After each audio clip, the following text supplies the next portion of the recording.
Bene, oggi abbiamo in linea Federico Capraro, presidente provinciale dell'Ascom Commercio. Buongiorno Presidente. Buongiorno Bruno, buongiorno a tutti voi.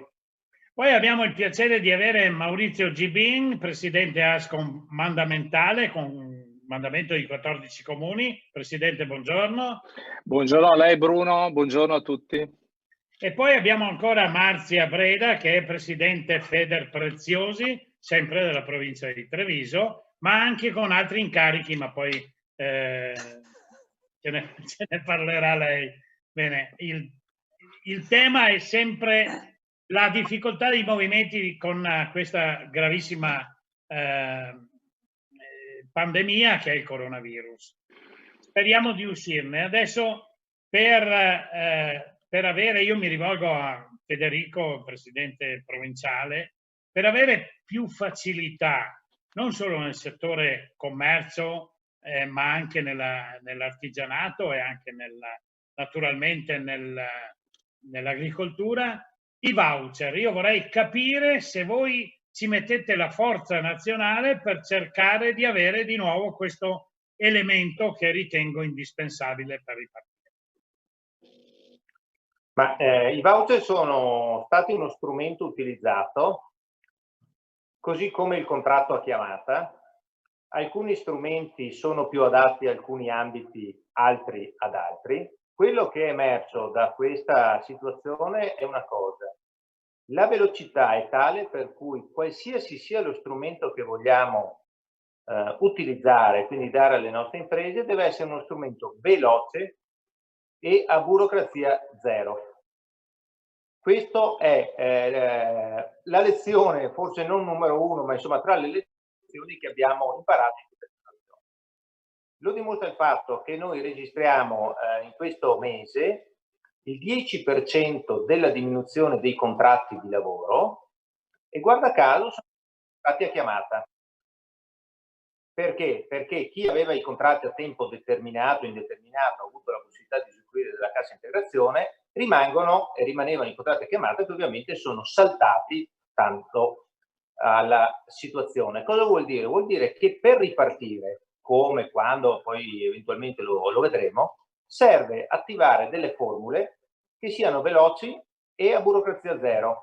Per cui in alcuni settori sicuramente i voucher, in altri settori sicuramente i contratti a chiamata. Questa è una richiesta, ma è anche l'unica soluzione che abbiamo per poter ripartire, considerato che per alcuni ambiti la ripartenza sarà comunque molto molto lenta. La confusione che si è creata nel distribuire i contributi da parte dello Stato, contributi elencati, promessi, che poi alla fine mi sembra che qualcuno ha cominciato a ricevere oggi i 600 euro di, come si può dire, di grande sostegno per la partita IVA. E ci si fa ricchi, insomma, ecco. Qui entra la burocrazia, no? Entra proprio a gamba tesa la burocrazia. Possibile che non riusciamo a, non dico sconfiggere la burocrazia, ma allentare la burocrazia per far sì che quello che hai detto prima si possa realizzare per i voucher e per anche le altre necessità? Abbiamo degli esempi all'estero, Germania e Inghilterra, paesi nei quali dal punto di vista economico alcune misure sono state adottate immediatamente e dalla sera alla mattina le imprese hanno trovato nei propri conti correnti un indennizzo per la perdita di fatturato che arriva direttamente dal governo, nella misura proporzionale a quanto era stato perso per settori. Gli studi di settore, per capirci, servono anche a questo. In questo caso applichiamoli al contrario. A parte questo inciso, quello che dico è che sicuramente questa situazione deve portare ad una burocratizzazione, non per coprire l'emergenza, ma perché diventi la nuova normalità, la nuova quotidianità. Il sistema è saltato da tanti punti di vista. Ecco, uno per uno rimettiamoli a posto in via definitiva. Questo sicuramente è uno di quelli, perché è possibile. Noi sicuramente siamo un paese ad altissima burocrazia, abbiamo subito una grandissima lezione, mettiamola in pratica perché quando si riparta non si riparta da dove siamo stati interrotti, ma si riparta con un modello, con un apparato, con delle formule che siano veloci, perché purtroppo le imprese non hanno più il tempo. Tu hai accennato un po' alla ripresa. La ripresa, come la intende la Confcommercio? Per settori? Per priorità? Oppure si apre naturalmente con le regole? Allora, la precisazione è questa.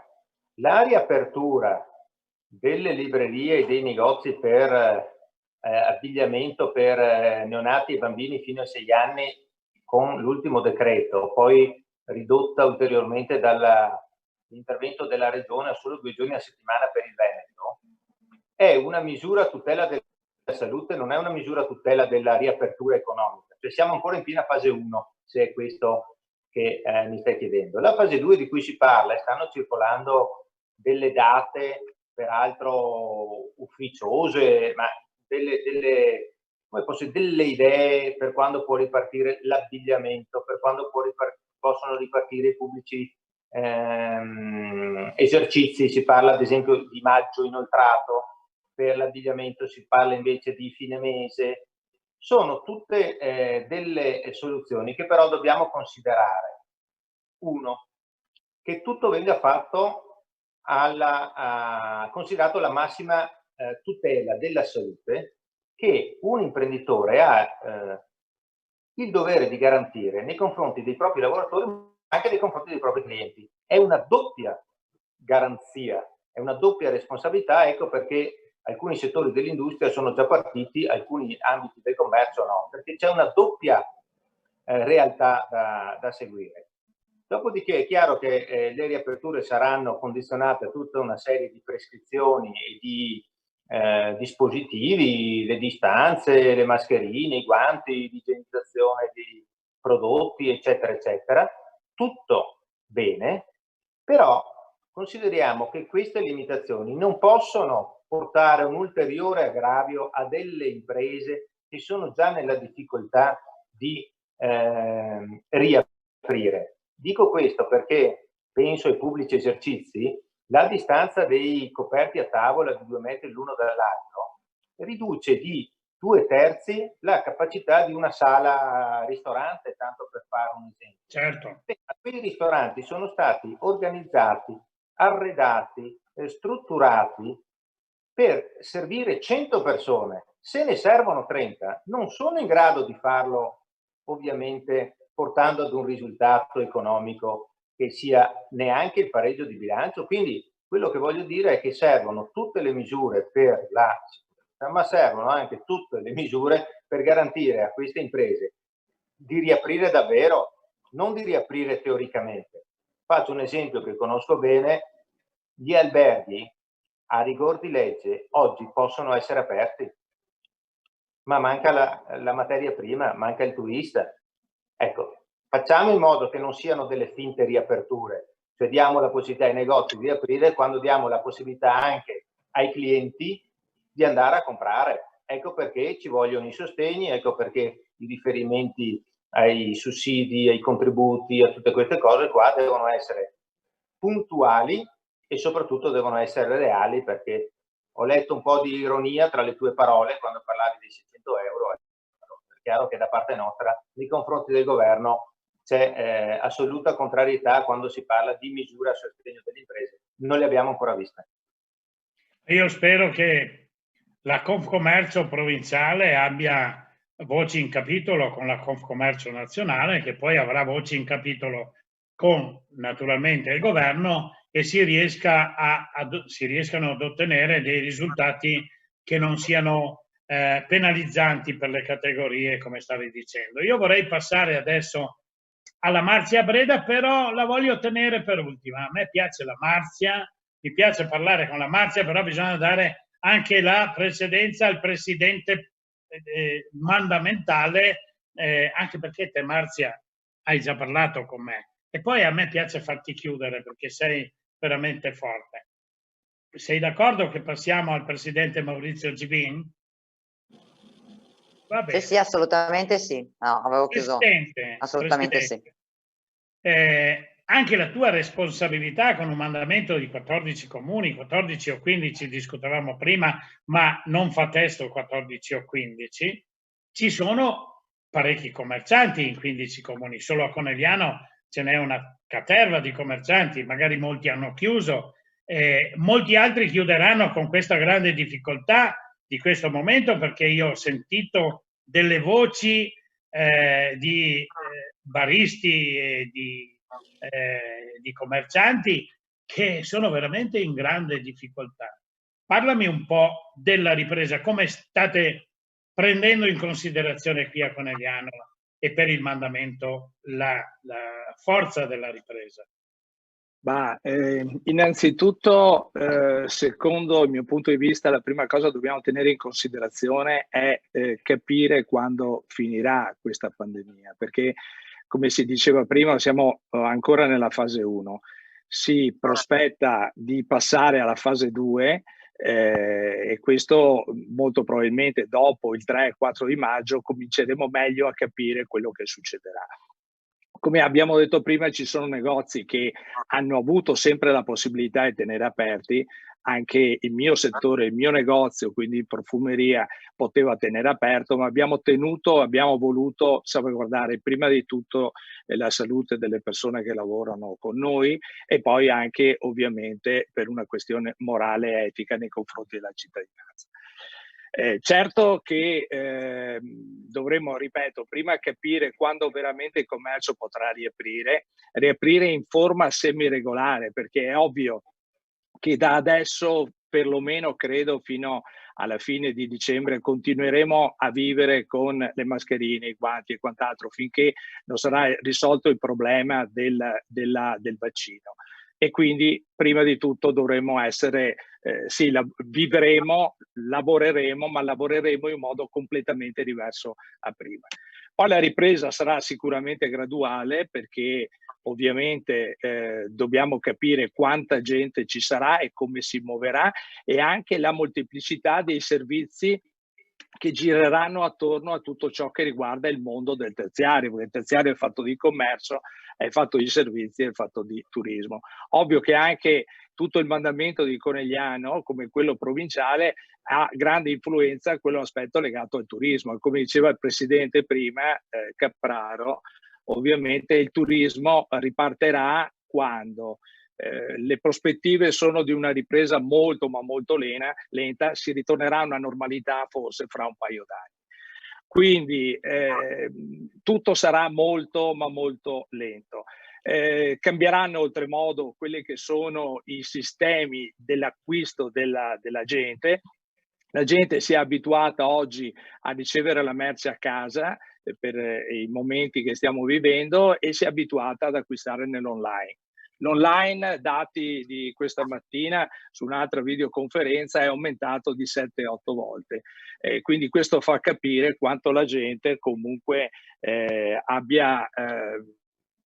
si sia abituato a quel metodo di acquisto. Sta funzionando, grazie a Dio, un po' di delivery, cioè la consegna a domicilio, e molto probabilmente anche questo ritornerà su quelle che sono le abitudini del futuro della popolazione. Quindi io credo che dopo il coronavirus si instaurerà anche questo tipo di servizio.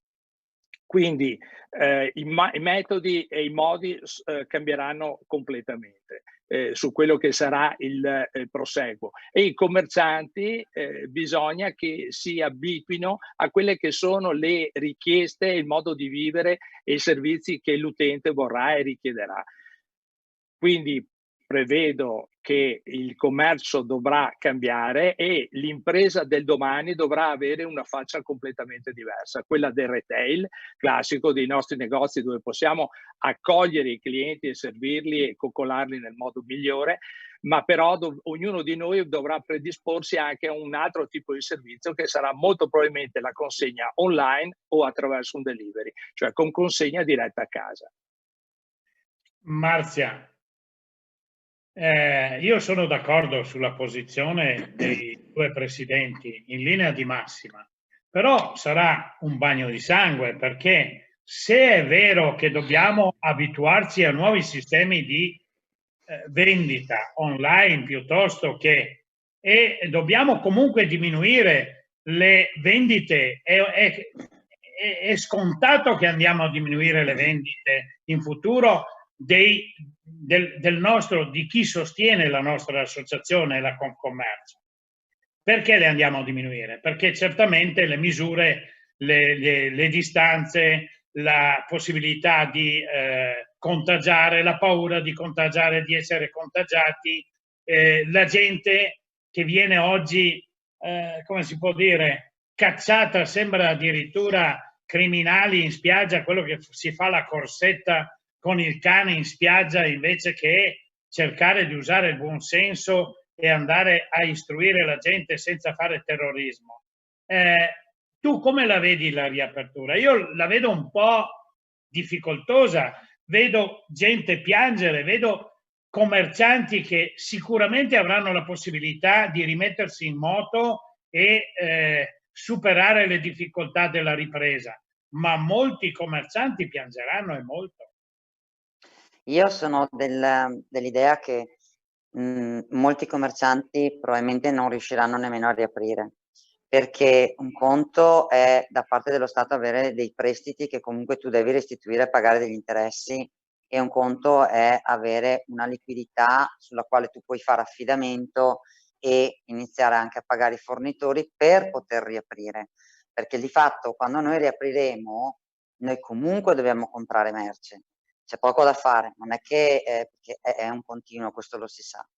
La riapertura sarà molto difficile, uno perché noi commercianti dovremo cambiare completamente il nostro sistema di vendita, dove appunto, come hanno detto i miei presidenti, la distanza, non c'è più aggregazione. Il bello di andare a comprare in un negozio sotto casa è perché ti saluti, ciao, come stai, un bacio, un abbraccio, andiamo a bere un caffè assieme. Tutte queste cose per un po' verranno tolte, devi indossare dei guanti, danno fastidio, la mascherina, non respiri, cioè sono tantissime le difficoltà, ma anche a livello mentale per noi, perché consideriamo la mia generazione, io ho 52 anni, però c'è la generazione prima di me, quindi quella di mia mamma, c'è ancora gente di 70-75 anni che sta dietro un banco. Come fai ad obbligare queste persone a cambiare completamente il loro modo di approcciare alle vendite? È veramente terribile. Un problema grosso che si presenta anche nel nostro settore è, ad esempio, il fatto di far entrare nelle gioiellerie le persone con le mascherine. Cioè diventa problematica la cosa, perché se hai il cappellino e le mascherine, cioè vieni a rapinarmi, c'è anche questo problema, e quindi il tutto diventa veramente tanto difficile. Ovvio che più ci pensiamo peggio è. Non abbiamo comunque delle direttive in linea di massima, dobbiamo mettere noi separatori, non lo sappiamo, ma ci sono costi alti, perché ogni blocco postazione vendita sono circa 115 euro più IVA, mi sono arrivati 8.000 preventivi e questi ci sono, comunque sono costi in più. Ma se non è obbligatorio io non vado a metterlo, non è che vado, ho 7 dipendenti, cosa vado a spendere? 1.000 euro per postazioni che poi magari non sono obbligatorie. Sicuramente dobbiamo mettere in sicurezza i nostri clienti, altrimenti vengono dentro che hanno più paura, stanno a casa. Però il tutto diventa veramente cioè è un groviglio di cose allucinanti, secondo me. Certo, io vorrei chiudere con, ripartendo dal Presidente, ma ci può essere anche il dibattito fra di voi, e uno degli strumenti che potrebbe far ripartire, è utopia, te lo dico già adesso, che potrebbe far ripartire con una certa tranquillità il commercio, le attività, le piccole attività che sono comunque l'ossatura del sostegno dello Stato. Bisogna, secondo me, puntare alla riforma fiscale, perché se non puntiamo assolutamente alla riforma fiscale e mettiamo in atto quei meccanismi, togliendo quelli vecchi, mettiamo in atto quei meccanismi che possono dare respiro alle aziende, non penso che arriveremo a salvare molte aziende. Presidente. Abbiamo perso la voce del Presidente. Anche perché ne hai 3. È colpa mia. Eccolo. Con 3 presidenti voglio vedere. L'avevo anticipato, Presidente Capraro. Dicevo questo, che recupero il passaggio di prima, e cioè l'aspetto fiscale rientra in quel pacchetto burocratizzazione di cui parlavo. Ecco, non ripartiamo da lì, ripartiamo da nuove modalità, da nuovi sistemi per consentire alle aziende, e soprattutto da quel punto di vista, di ripartire. E questo è il primo passaggio. Il secondo passaggio, e quindi chiudo di nuovo, è questo. Hai parlato di ossatura. Beh, i negozi di vicinato lo hanno dimostrato di essere il vero sostegno al tessuto sociale. In questa emergenza, per anni con i miei colleghi abbiamo fatto fatica a far capire agli amministratori locali che un negozio di vicinato non è solo un'attività produttiva, ma è un servizio che si fa alla società e alla comunità. Ecco, non pensavamo ci volesse un'emergenza del genere, ma questa emergenza ha fortunatamente fatto capire anche a chi non voleva capirlo quali sono i punti di riferimento delle nostre comunità in caso anche di emergenza, chi può tenere in piedi le nostre città. E chiudo con questo per dire un passaggio che Marzia ha fatto e che condivido. Beh, nei nostri bar non si va perché si ha sete, nei nostri ristoranti non si va perché si ha fame. Noi vendiamo emozioni. La gente va in gioielleria, la gente va in profumeria, lo dico richiamando delle categorie perché vedo qui di fronte ai miei colleghi, perché loro regalano emozioni, fanno vivere un sogno. Non è un semplice acquisto. Ripeto, non è in un bar, si va per stare insieme, per avere qualcuno che ti ascolta. C'è, ripeto, un servizio di attenzione al cliente, alle sue emotività, si va per trascorrere il tempo, si va, e lo dico nei paesi, soprattutto quelli più piccoli, quelli dove gli anziani si ritrovano al bar, ecco, quella funzione sociale lì non deve essere salvaguardata e garantita al di là di tutti i dispositivi, le distanze e le ordinanze che arriveranno, perché questa è la funzione che abbiamo. Presidente Gibin. Io voglio un mio parere, ovviamente. Ecco, il discorso... Anche cattivo. No, beh, io non vorrei essere cattivo, vorrei essere un realista e mi collego a tutti i ragionamenti che abbiamo fatto fino adesso. Fondamentalmente noi abbiamo bisogno di certezze. Scusate, ma ho un ritorno sull'audio.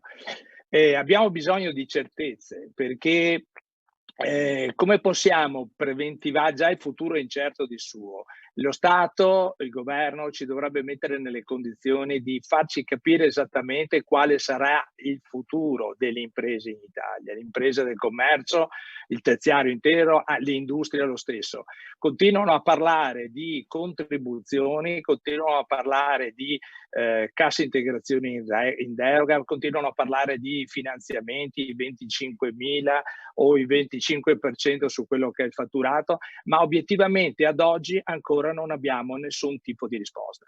Quindi se non c'è positività e se non c'è speranza nelle persone, soprattutto l'imprenditore oggi che ha tantissimi problemi, quale può essere il nostro futuro? Non ci possono togliere la speranza, non ci possono togliere la voglia di lavorare. Quella che io penso molte aziende oggi si ritroveranno nella condizione di decidere se domani saranno aperte o vorranno chiudere. Ma in questa situazione di incertezza, purtroppo, continuo e ripeto, in questa situazione di incertezza le possibilità che molte imprese non riaprono per questione di volontà e di interesse aumentano sostanzialmente. Questo è uno degli aspetti fondamentali. Tutto il pubblico, il governo, le amministrazioni non possono solo ed esclusivamente posticipare le imposte, devono parlare di annullare una parte delle imposte. Se noi rimarremo chiusi per 3 mesi all'anno, un quarto di quelle imposte automaticamente per me dovrebbero essere tolte. Lo stesso vale per quelli che sono i finanziamenti alle imprese. Se noi ci indebitiamo e continuiamo ad indebitarci a fronte di una situazione che purtroppo ha calamitato tutto il mondo, alla fine i nostri debiti li dovremmo pagare. Poi oggi non sappiamo neanche con quali interessi, non sappiamo neanche esattamente a chi verranno dati i soldi. Quindi molto probabilmente tutte quelle imprese che oggi già prima del Covid-19 non si trovavano in una buona situazione economica e quindi erano costretti ad attingere fidi dalle banche, molto probabilmente, da quel che si sa e da quello che si suppone, molto probabilmente le banche non gli daranno assolutamente niente, non li finanzieranno. Quindi quelle imprese saranno purtroppo costrette a chiudere, ma non per loro volontà, ma perché il sistema non le ha aiutate. Mi ricollego al discorso del presidente Capraro prima. In Germania, ma non perché dobbiamo parlare per forza degli altri, in Germania hanno dato subito, immediatamente, quelli che erano gli stanziamenti alla gente, immediatamente gli stanziamenti alle imprese. Non hanno dato i 600 euro, hanno dato qualche migliaio di euro intanto per partire per il mese di marzo. Noi qua debolmente stiamo vedendo che, almeno dall'informazione che ho ricevuto, stiamo ricevendo, alcuni stanno ricevendo i primi 600 euro e tutto il resto? Intanto i giorni vanno avanti, i fornitori ovviamente vogliono capire se saranno pagati o come saranno pagati, e gli imprenditori e le imprese, il commercio e chiunque che tipo di risposte può dare. O si ritrova nelle condizioni di poter avere liquidità e quindi anticipare, altrimenti si continua a vivere nel limbo. E vivere nell'incertezza, ripeto, è una brutta cosa. E sarà indubbiamente una problematica a cascata, perché se le attività commerciali non riaprono, e qui vorrei che Marzia spendesse una freccia in favore anche di coloro che hanno affittato magari i 4 muri che hanno con sacrificio acquistato negli anni passati e si trovano poi nella difficoltà di trovare aziende che chiudono, che non pagano l'affitto perché hanno tentato per qualche mese di andare avanti, e attività che tirano giù la serranda, e la serranda è abbassata per 2 elementi: il commerciante e anche per chi l'ha affittato. Il problema dei proprietari degli immobili è stato uno dei primi problemi, oltretutto toccati, perché noi commercianti abbiamo dovuto chiedere comunque l'abbassamento o l'annullamento dell'affitto. Ovviamente abbiamo trovato varie posizioni, chi l'ha annullato, l'avevo anche detto, chi l'ha abbassato, chi non ne ha voluto sapere, però sicuramente anche per loro è un grosso problema. Il problema della chiusura dei piccoli negozi specialmente non è solamente allora, c'è il problema del tessuto sociale. Noi comunque andiamo nella bottega sotto casa perché comunque ci conosciamo, quindi deve esserci questa umanità che ci caratterizza e che è fondamentale. Però il negozio sotto casa, quando chiude ed è sfitto, poi la zona attorno è una zona che non viene più pulita. Questo l'abbiamo anche visto in varie zone di tutte le città, dove i negozi sfitti creano anche punto di aggregazione per spacciatori e quant'altro. È una catena di cose che veramente è un susseguirsi allucinante. Cioè, se uno ci pensa, allora, ok, negozio sfitto, sporco, nessuno pulisce, poi la gente si aggrega, spaccia e quant'altro. Quindi veramente noi siamo la vita delle città. E quello che io vorrei dire alla gente è: quando si riapriranno tutto, ricordatevi chi vi ha portato la spesa a casa, ricordatevi chi rende bella e pulita la vostra città, e voi potete uscire alla sera, vedere le luci, vedere le vetrine, passeggiare. Cioè, siamo sempre noi piccoli imprenditori che facciamo tutto questo, ma dovete aiutarci a stare in piedi, Quindi già noi avremo questa difficoltà. Spero che la gente capisca che aiutarci sarebbe, cioè, è un bene comune, ma per tutta la città. Questo sicuramente. Io spero che questa trasmissione possa essere d'aiuto sia alle piccole attività che anche alle attività più importanti nel nostro tessuto sociale, e conto su 3 presidenti che ho qui davanti per un settore che ho condiviso con la Marzia, il settore della gioielleria e dell'orologeria.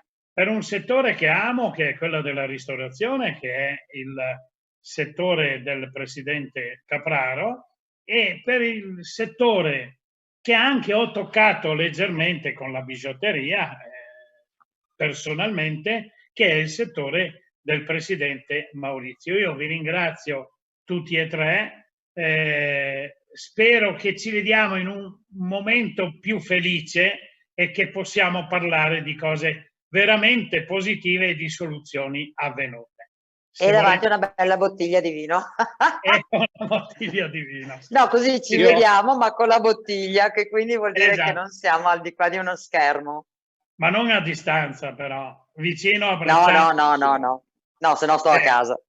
E questo sia positivo, Presidente. Io invece volevo dire una piccola cosa. Io sono sicuro al 100% che comunque i veneti, gli italiani in ogni caso riusciranno a venirne fuori da questa situazione qua, perché la fantasia non ci manca, è quella che ci ha fatto diventare grandi nel mondo, e sicuramente sarà anche quella soluzione che ci permetterà di uscire da questa brutta situazione che soprattutto speriamo non capiti mai più. Grazie Presidente. Grazie Bruno anche del tempo che dedichi alle nostre tematiche che sono importanti per noi, sono importanti per le nostre città. Grazie davvero. Grazie Presidente. Marzia? Grazie a tutti, vi saluto, è stato un piacere e spero di ritrovarci con altri argomenti, ma anche più disparati, possiamo parlare di tutto e di più. Certo. Spero anche di ritornare a fare la mia vita notturna di vocalist. Va bene, sarò presente anch'io. Ovvio. Bene. Ciao, arrivederci, grazie. Ciao. Un saluto a tutti. Buona giornata.